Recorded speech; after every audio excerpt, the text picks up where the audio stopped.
15 August 2026 भारताच्या इतिहासातील एक अत्यंत खास दिवस. कारण यंदाच्या 80व्या स्वातंत्र्य दिन लाल किल्ल्यावर केवळ ध्वजारोहणाचा सोहळा नसेल, तर वंदे मातरमच्या 150 वर्षांचा वारसा आणि विकसित भारत @2047 संकल्पनेचा भव्य उत्सव असेल.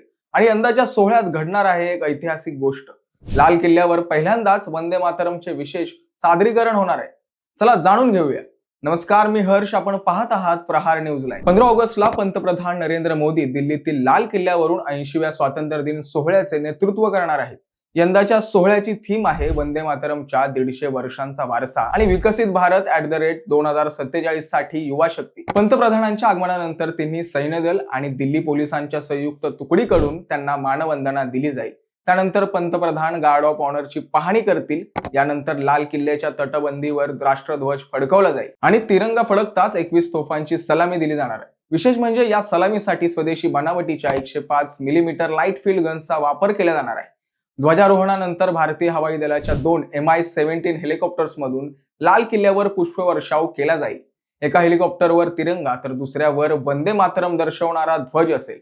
यानंतर पंतप्रधान नरेंद्र मोदी लाल किल्ल्यावरून देशाला संबोधित करतील. पण यंदाच्या सोहळ्याचं सर्वात मोठं आकर्षण म्हणजे वंदे मातरमचे विशेष सादरीकरण. वंदे मातरमला 150 वर्ष पूर्ण होत असल्याच्या पार्श्वभूमीवर हा क्षण विशेष ठरणार. राष्ट्रीय छात्र सेना म्हणजेच NCC कॅडेट्स आणि माय भारतचे स्वयंसेवक या सादरीकरणात सहभागी होणार आहेत. एकूण 2500 कॅडेट्स आणि स्वयंसेवक लाल किल्ल्यासमोरील ज्ञानपथावर बसून वंदे मातरमची भव्य आकृती साकारतील. त्याचबरोबर विकसित भारत @2047 या संकल्पनेवर आधारित विशेष व्ह्यू कटरही उभारण्यात येणार आहे. यंदाच्या स्वातंत्र्य दिनासाठी समाजातील विविध क्षेत्रातील 5000हून अधिक विशेष पाहुण्यांना आमंत्रित करण्यात आले. याशिवाय देशातील विविध राज्य आणि केंद्रशासित प्रदेशांमधून 1500हून अधिक नागरिक पारंपरिक वेशभूषेत या ऐतिहासिक सोहळ्याला उपस्थित राहणार आहेत. यंदाच्या आसन व्यवस्थेतील विभागांना भारतातील प्रमुख सरोवरांची नावं देण्यात आली. यात पँगॉन्ग त्सो, लोणार, चिलिका, लोकटक, वुलर आणि वेम्बनाड यांसारख्या सरोवरांचा समावेश आहे.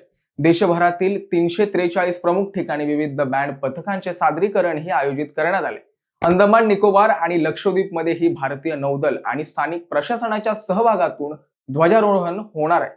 म्हणजेच तिरंगा, 21 तोफांची सलामी, हेलिकॉप्टरमधून पुष्पवर्षाव, वंदे मातरमचा जयघोष आणि विकसित भारत @2047 ची संकल्पना.